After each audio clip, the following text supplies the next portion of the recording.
Alright guys, I'm here back with a new video. In this video, we're returning with my recasting series. This time, finally getting around to, I believe, the only season that has at least half returnees that I haven't done yet for Survivor US, and that is Survivor Blood vs. Water. And Blood vs. Water is a tough season to cast, both from production and especially for me in a video sense, where obviously production, the attempt to get two interesting people with an interesting dynamic is very difficult in its own right, but especially with these casting videos, it's very difficult to put together considering I don't know all the relationships that these people have. So obviously I'm kind of tampered here with having to use these relationships that are more publicly known, which ends up making the casting pool here pretty small. But either way, we will be recasting Blood vs. Water. So again, I tried to keep the cast somewhat reasonable, but again, it's very tough to do when you have so little people that you could really pull from. But again, we will be running through the cast of Blood vs. Water in pairs, obviously, because that's the way we'll have to do it, and talk about who I would have kept and who I would have changed. Spoiler alert, I would have changed a lot. I guess we're going to go in boot order of when both of the people in the pair were out of the game, as that's kind of why I have it here, but again, it's kind of a weird list, especially with Redemption Island, but either way. Let's start off with Candace and John, who I will say Candace and John were a very tough grouping here for me because one, I mean, they weren't alternates. However, I actually feel like they were okay on the cast. Like Candace and John, like for me, were a main sticking point for me where like I didn't know if I should drop them or keep them, largely because like there's not that many better options in terms of having this like younger couple, because the season only has like two younger couples and I only wanted to keep one of them around, and I did feel like Candace and John felt like a more apt grouping, especially with the returnee here, and Candace feeling like a returnee that I would have been more okay with than the other, which I don't think is a popular opinion considering I'm pretty sure Candace was not well respected at this point in Survivor, but still, like I would have been okay if Candace and John being on the cast. However, I did still swap them out just because obviously Candace had already played twice at this point. But again, it is kind of tough to find like a younger couple here that doesn't really have. But again, it's kind of tough to find a like younger couple here, specifically a younger woman to put on the returnee tribe, considering how many mothers end up making the main cast. So I really tried to go out of my way to not replace Candace with another mother, to not give the non-mother an inherent disadvantage. But again, it's very tough to cast that grouping. I mean, to me, people I did consider, I mean, you got like a Kelly Goldsmith and her, at the time, fiance, which would have been cool to see a Kelly Goldsmith return. However, I know very little about her fiance there, but I know they were in consideration for the season. I did consider Nalia and her husband, though I believe they did already have kids at that point. But even then, again, didn't really fit the cast. Chelsea from One World and her dad, I did consider that duo, especially because the original duo that was supposed to be here was RC and her dad. So I felt like the Chelsea replacement would have made sense. Also considered Erin from Tocantins and her, I believe at the time, fiance, Dave, who is a hockey player and, again, relatively close. But I already have another person from Tocantins on the cast, so I kind of want to differentiate the returnees here in terms of their original seasons. So the person I ended up going with here is someone that was in consideration for Blood vs. Water, but I don't believe they were in consideration with this pairing. And that person is Ashley Underwood from Survivor Redemption Island and her, I don't know if they were boyfriend or fiance at the time, but they eventually get married, which is Chris, who I believe nowadays is like a basketball coach. And at the time, I believe he was like a former basketball player. And like, I wouldn't have been opposed to an Ashley Underwood return at this point in Survivor history. I feel like she's someone that, while was blinded by Rob for a lot of the season, was also someone that I think had some potential by the end of it. And I feel like the casting of Chris adds a bit of diversity to this cast, which was kind of lacking, especially from the loved one side of things. So I decided to put them on in this spot. Next pairing we have is Rupert and Laura, and I considered this one for a while because to me there is a very clear replacement, and I think it would have been easy to do Rob Cesternino and his wife Nicole, and in a dream cast scenario I feel like that is where I would have gone here. However, they legitimately couldn't do it at the time. I mean, Nicole was pregnant with their first child at this point. Again, like they just couldn't do Blood vs. Water, so I decided to take them out of the running here. Beyond that, I did consider someone like a Judd and his wife Kirsten. Again, would have been great to see Judd back. Also considered Penner and his wife Stacy. That would have been an interesting duo, especially at the time. However, I actually decided to keep Rupert and Laura, as I do feel like coming into Blood vs. Water, I was actually excited to see Rupert back again. I know people were upset, oh, he's playing for a fourth time, what else is he going to bring? But I did think seeing him back with Laura was an interesting prospect to me, especially considering how prominent of a loved one duo they were back in the time of All Stars and even Heroes vs. Villains. So again, like, to me, this casting made sense.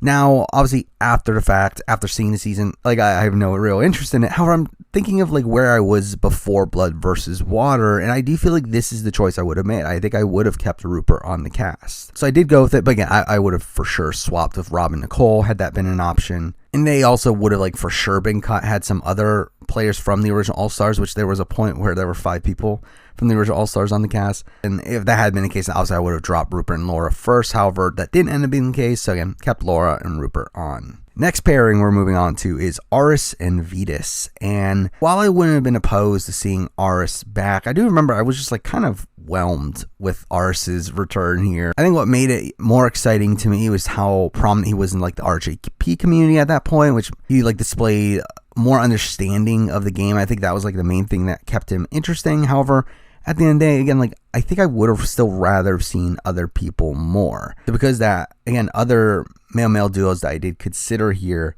of 2 like athletic-ish brothers, I did consider Jamie and Raimi from Guatemala, who were actually in the casting pool, but again, didn't quite make it. Troyzan and his brother Todd were in consideration, and despite Troyzan obviously not being the greatest TV on Game Changers, I still was pretty excited to see Troyzan back at some point at this point, but again, didn't quite make it on. The main consideration for me was Colby and Reed, and that would have been really interesting. And again, this is the point that I'm making, is that with Colby and Reed comes another pair. I decided to put both of those pairs not really because of too many All-Star people, but in this case, too many Australian Outback people. Or spoiler it, through that choice, that would have made it 3 Australian Outback people here, plus also the amount of All-Star people. That just seems like a bit much. And considering also, like, I don't know how much we're going to get from Reed. Again, Reed didn't seem like the most interesting TV. Again, the fun of their dynamic was Colby yelling at Reed, but again, Reed was just kind of whatever. So the pair that I end up going with here instead is Malcolm and his brother Miles. Now, this is kind of a weird one because this is obviously immediately after both Caramo and Philippines, where Malcolm had played 2 times in a row. Supposedly he was asked to play again for Blood vs. Water with Miles and turned it down as he didn't want to do 3 seasons in a row, which obviously makes sense. However, again, this is my cast. I loved Malcolm at the time. I was a big Malcolm fan at this point in Survivor history. I would have loved to see him back again for Blood vs. Water, even though we had just seen him 2 times previously. And also Miles in himself seemed like a fun character as well. I feel like this would have been a pretty strong duo to be on the show, and clearly put him on my cast. Next up, we got Colton and Caleb, and I mean, this was like the easiest cut. I mean, as much as I do like Caleb, never need to see Colton on TV again. I was fine without them. So the question was who to replace them. You got a couple notable pairs that were in consideration, people like Big Tom and his son Bucky Bo. And you have Russell Hantz and his brother Sean. I think those would have been interesting duos. However, again, there's a lack of LGBT representation on this cast. So for me, it would have been between Richard Hatch or John Carroll to me, both of their respective partners at the time. And I mean, I lean towards Richard Hatch. I mean, again, obviously Richard Hatch is not likely as a returnee at this point. However, I feel like at the time of Blood vs. Water, I feel like this was probably the last opportunity to get him back. They did put him on here with his, at the time, husband, Emiliano, who I believe have broken up at this point. But again, to me, just the opportunity to see Richard Hatch be able to play again this time without as much of a target on his back as there was on the original All-Stars would have been an interesting prospect. So again, that's why they made the cast here. Next up, we got Kat and Hayden, and this is kind of a weird one because obviously Hayden being on the show was really awesome. Again, coming from a Big Brother fan, seeing Hayden on Survivor, really cool transition. However, I personally had no interest in seeing Kat play again. Again, I thought she was a great character on One World, but not someone that would ever have much potential in a game of Survivor. So again, I personally was not interested in seeing Kat back again. The question is who to replace them, and this is kind of where things get very, very wonky because where I end up replacing them not with a female-male pair, but actually with a female-female pair, with me also later changing a male-female pair to a male-male pair, largely because, I mean, really, this cast took forever for me to put together, and I did attempt at one point to try to change up a lot of the dynamics that were on the cast with their, again, being a lot of like daughter-mother duos, male-female duos that were in relationships, and like I tried to change things up a bit, and again, it was really tough, but it eventually led to a rabbit hole where I did add 2 more same-sex duos to cast while eliminating 2 of the mixed duos. But with the addition of a new female-female team, I did have a number of people that I greatly considered. I did consider someone like an Edna from South Pacific, who is someone that I always really liked, and at this point in Survivor history would have liked to see back with her sister. Again, didn't quite make it. Also considered Eliza and her mom Susan. That would have been an interesting duo, especially see Eliza back here, but didn't quite make it. Cindy from Guatemala and her twin sister Mindy, who was on Rock of Love. That would have been an interesting duo. But again, to me, it's like Cindy just feels kind of out of place on this cast, so they didn't make it on. But the one I end up going with here is someone that I've always wanted to see back and have been for a while, and she's had many close calls. So finally put back here Natalie Bolton. And to go along with her, I put her sister Tiffany, who I believe was also a reality star at one point. So again, it just makes sense to have them back here. Again, Natalie Bolton, someone that had a really fun run on Micronesia. Always wanted to see her back again. So for me, this was a pretty easy pairing to put on here. Next up, we're moving on to the first of the mom-daughter duos, and we have Laura and Ciera. And this was really difficult for me with the mom-daughter duos, especially Laura and Ciera here, as I really wanted to cut Laura and Ciera. Not because I didn't like the casting choice of Laura and especially Ciera, but more so because there's a specific other duo that I did want to see on, with that being Jerri Manthe and her sister Jennifer. But to me, it's like, if I want Jerri back on Survivor, I want to see her back with Colby. I feel like that is such an interesting dynamic to have on a Survivor season, see the progression of their relationship. And I think to see them on a season without that dynamic being in play would just feel kind of jarring. So again, I really tried to fit Jerri and Jennifer and Colby and Reed onto the casts, but through that, again, it adds so many people from the original All-Stars, so many people from the original Australian Outback, that it's just very difficult to do, especially when I feel like I don't know that much about their respective siblings in Jennifer and Reed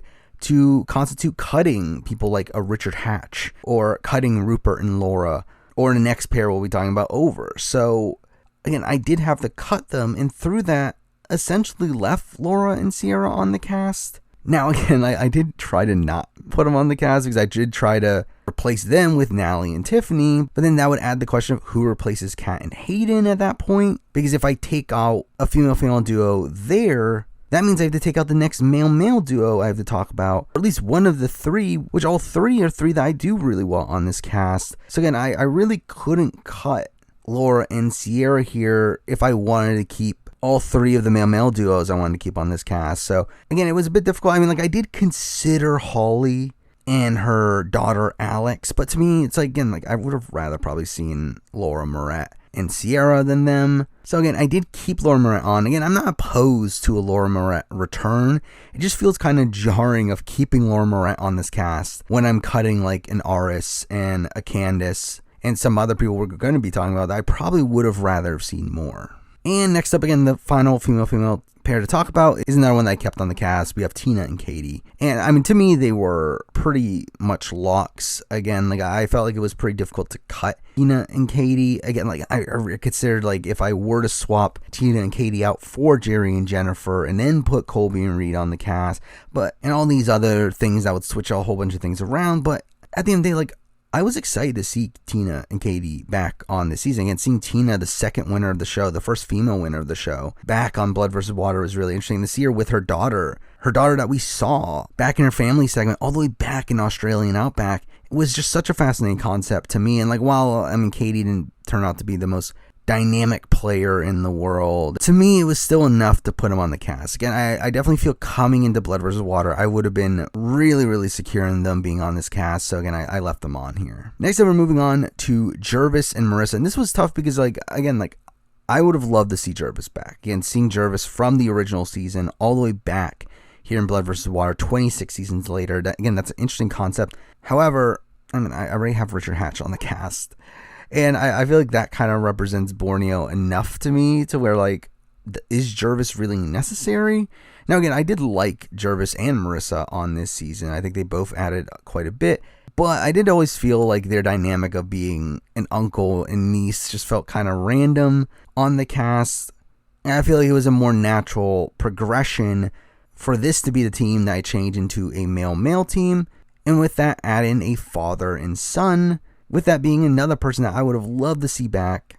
And it's a shame that we're probably never going to at this point, and that being Shane Powers and his son Boston. Now, I do know he supposedly turned down Blood vs. Water because he didn't want to play against the loved one, and again, that makes sense, but it still would have been fun. It still would have been great. I still think having Shane Powers back here with Boston in particular would have been a very interesting dynamic, considering how personally Shane takes the game, and I feel like anything done to Boston, Shane would have been irate, and it would have been hilarious. I think it would have been great TV to see Shane have to deal with what Boston is doing on the other side, and then even when they come together, like him trying to protect Boston along the way.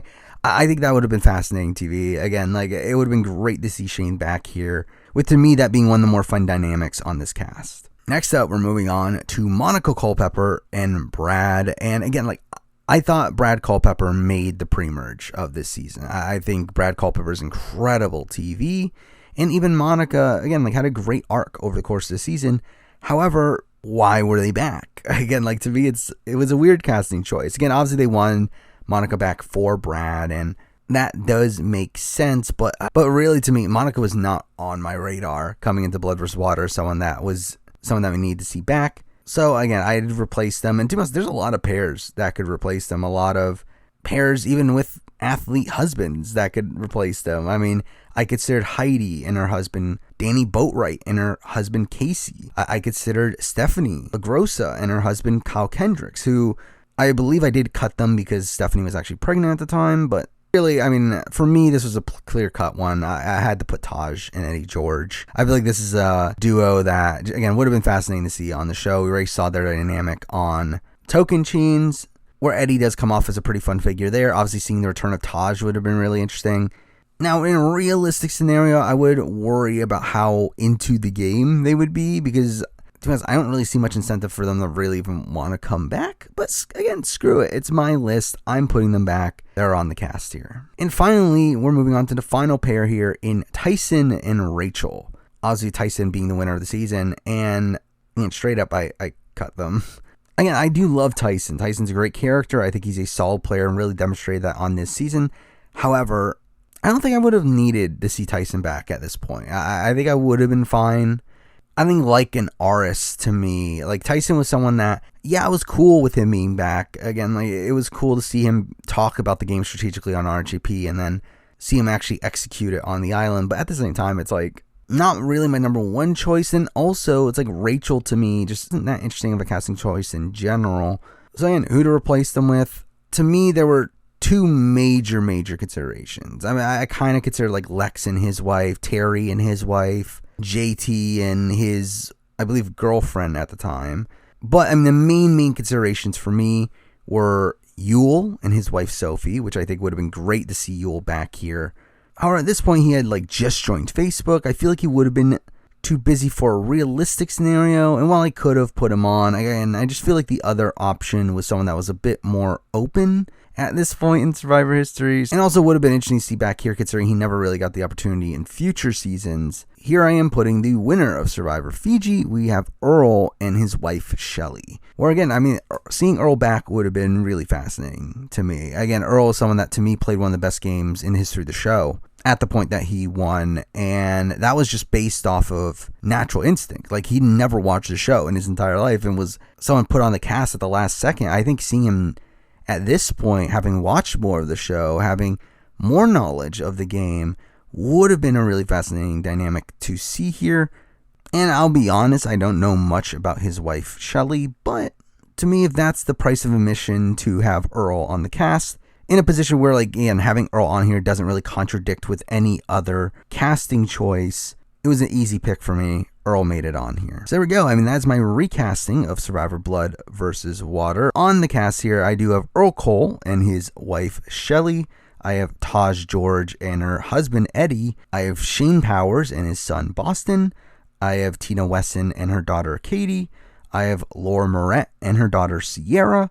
I have Natalie Bolton and her sister Tiffany. I have Richard Hatch and his husband Emiliano. I have Malcolm Freeberg and his brother Miles. I have Rupert Bonham and his wife Laura. And I have Ashley Underwood and her, I believe, boyfriend at the time, Chris. So there we go. I mean, that is the cast. Obviously, down the road, I would like to do more recasting videos. The problem is that in terms of all-star seasons, they're kind of dried up for Survivor US. However, I would like to do a series where I talk about more newbie seasons and talk about if their themes were used for all-star seasons instead. I think that would be an interesting idea, like going through Cagayan and recasting it as a Brains vs. Brawn vs. Beauty all-star season. Ideas like that. I would also like to eventually do a straight-up dream casting version of this video for Blood vs. Water, including all the players that have appeared since Blood vs. Water, as I do feel like that could be an interesting cast to put together as well. But for now, that is the video. Thank you for watching.